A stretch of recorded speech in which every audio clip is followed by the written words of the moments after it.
नमस्कार। शब्दकोश के जन सरोकार में आपका स्वागत है। मैं मोहनलाल मोदी आज भारत बंद के उस आह्वान के बारे में बात कर रहा हूं, जिसमें सुप्रीम कोर्ट को कटघरे में खड़ा किया जा रहा है। सुप्रीम कोर्ट के निर्णय को चैलेंज किया जा रहा है। जाहिर है भारत बंद का आह्वान है, कहीं नरम कहीं गर्म आंशिक प्रभाव देखने को तो मिला है। अब ये कार्यक्रम सफल हुआ नहीं हुआ, मायने इसके ज़्यादा नहीं है।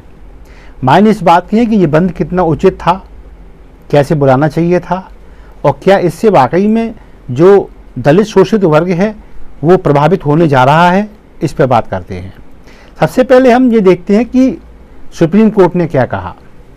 तो 1 अगस्त का जो निर्णय आया है उसके अनुसार सुप्रीम कोर्ट ने राज्यों को ये अधिकार दिया है कि वे अपने यहाँ SC ST वर्ग जिनको आरक्षण प्राप्त है उसमें अब वो सब कैटेगरी बना सकते हैं। सब कैटेगरी कैसी? जैसे सभी जानते हैं SC ST को आरक्षण प्राप्त है। अब उस आरक्षण से जिन लोगों को लाभ हुआ है वो अच्छी बात है, तरक्की कर गए, लेकिन जिन्हें लाभ नहीं मिला अब उन्हें वर्गीकृत किया जाए, उनकी कैटेगरी बनाई जाए, सब कैटेगरी बनाई जाए, उनका क्लासिफिकेशन किया जाए। मतलब उन्हें अलग से छांटा जाए कि कौन ऐसे लोग हैं, कौन दलित शोषित वर्ग के लोग ऐसे हैं, कौन SC ST ऐसे हैं जिन्हें फायदा मिला ही नहीं। अब बताइए इससे किससे विरोध होना चाहिए?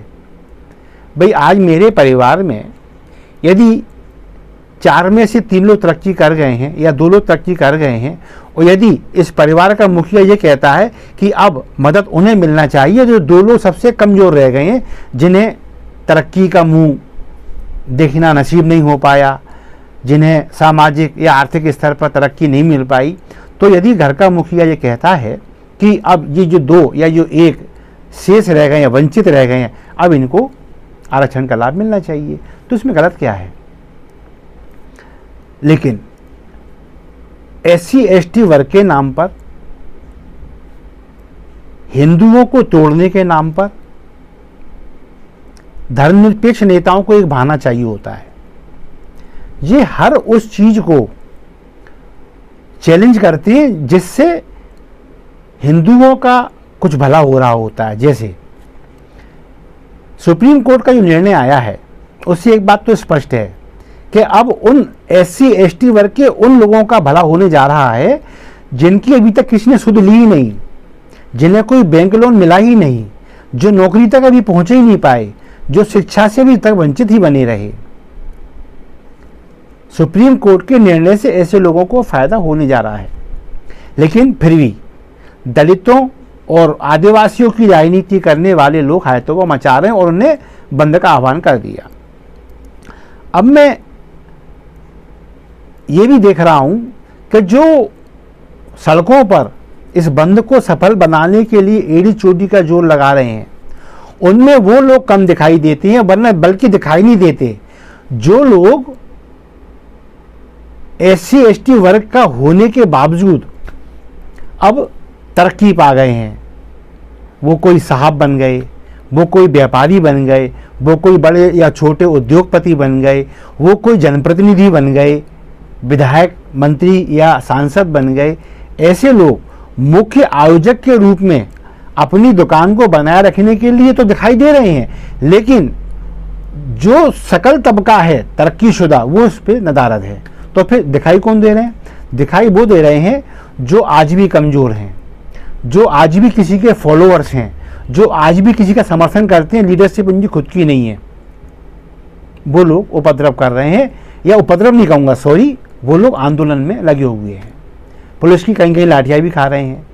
तो मेरा कहना ये है कि ये बड़ी विडंबना है कि सुप्रीम कोर्ट ने जिसके पक्ष में निर्णय दिया वही सड़क पर उपद्रव कर रहा है, सॉरी, आंदोलन के लिए जी रहा है, मर रहा है। ये क्यों है? ये सुविधाओं से वंचित वर्ग को समझना पड़ेगा जिससे पक्ष में सुप्रीम कोर्ट ने निर्णय दिया है।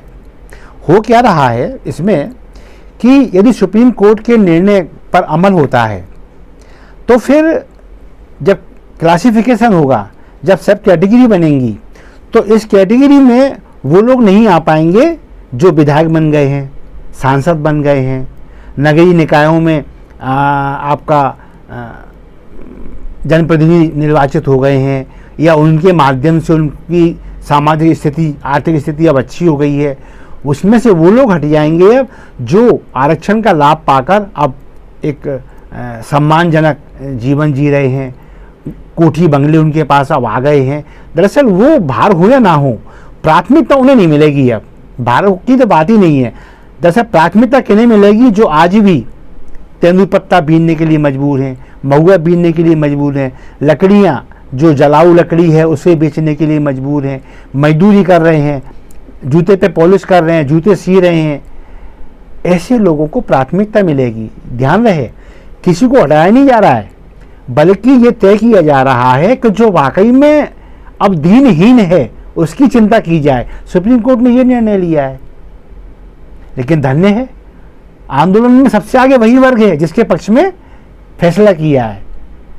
और अगर ये आंदोलन सफल होता है तो फिर ये सत्यापित कर पाएंगे, ये देख लो, जनता सुप्रीम कोर्ट के निर्णय के खिलाफ है। जबकि जनता को अब मैं एक उदाहरण और देता हूं। वर्तमान स्थिति में विशुद्ध रूप से ST वर्ग को आरक्षण प्राप्त है, चाहे नौकरियां हो, चाहे वो किसी उद्योग के लिए लोन प्राप्त करना हो, कहीं आवास आवंटित हो रहे हों, विभिन्न कैटेगरियों में SC/ST वर्ग को आरक्षण प्राप्त है।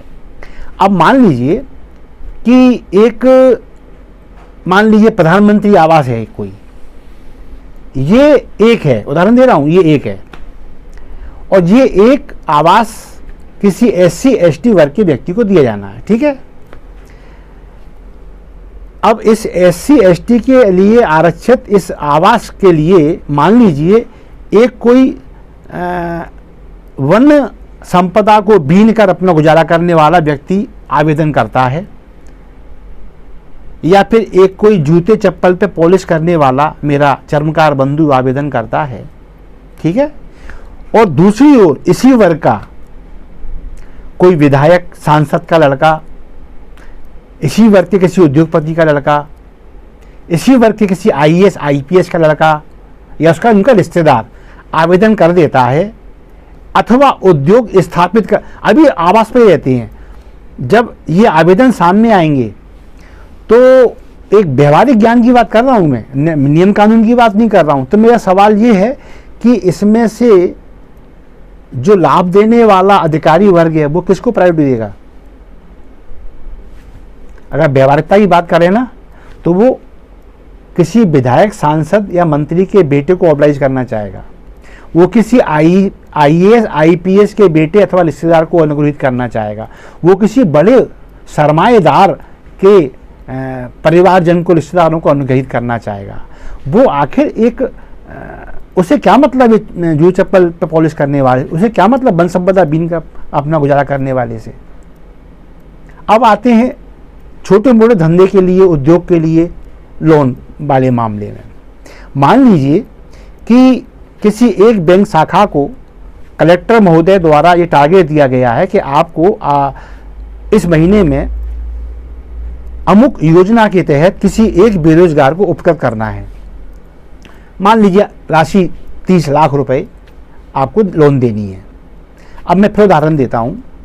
मान लीजिए इस लोन के लिए, इस 30 लाख के लोन के लिए एक आवेदन SC/ST वर्ग के ऐसे व्यक्ति का आता है कि या तो वो जूते चप्पल पे पॉलिश कर रहा है, या फिर वो वन संपदा को एकत्रित कर अपना जीवन यापन कर रहा है। इसमें SC/ST दोनों आ गए। या फिर इनके विरुद्ध या इनके मुकाबले किसी IAS IPS का बेटा लोन के लिए अप्लाई करता है, किसी विधायक, सांसद, मंत्री का बेटा लोन के लिए अप्लाई करता है, किसी उद्योगपति का, इसी वर्ग के SC/ST वर्ग के किसी उद्योगपति का, बड़े व्यापारी का बेटा अप्लाई करता है। तो मैं आम जनता से सवाल पूछता हूं, बताइए बैंक लोन पहले किसे देगी? नियम कानून की बात नहीं कर रहा मैं व्यवहारिकता की बात कर रहा हूं। बैंक लोन देगी किसी विधायक, सांसद, मंत्री के बेटे, रिश्तेदार को। बैंक लोन देगी किसी IAS IPS के IAS या IPS के बेटे को, रिश्तेदार को अथवा नातेदार को। बैंक लोन देगी किसी बड़े उद्योगपति को उसके बेटे को, उसके रिश्तेदार को, या किसी बड़े व्यापारी के रिश्तेदार को, परिजनों को। क्यों? बैंक को जनहित से कोई मतलब नहीं रहता। बैंकर से ध्यान से सुन लें, वे चाहें तो मुझे मानहानि का नोटिस भी दे सकते हैं। बैंक को जनहित से कोई मतलब नहीं रहता। बैंक को प्रायोरिटी रहती है कि उसकी किस्त सही